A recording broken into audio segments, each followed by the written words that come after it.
Иако волонтерите во Македонија изминатото лето ги преброија штраковите заедно со нивните гнезда и утврдија дека Кочанската котлина убедливо е најнаселена со овие птици со долги нозе, врат и клун, евидентирајќи по 2 штрка на квадратен километар, сепак ситуацијата во полинијата годинава не е уверлива дека се е баш така.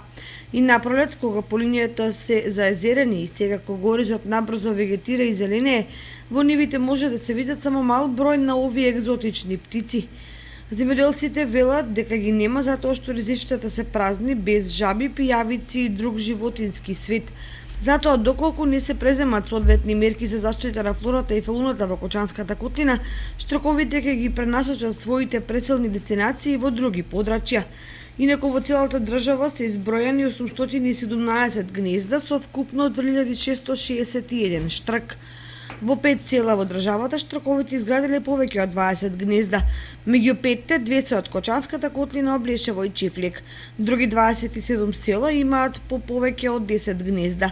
И тука најбројни се кочанските. Чешиново пак го држи приматот по најголемото гнездо, кое со децении е дом на овие преселници птици. Во последните години село со најголем број штркови е Росоман. Ова кавадарачко село има и многу гнезда, а кај градовите Гевгелија го држи приматот.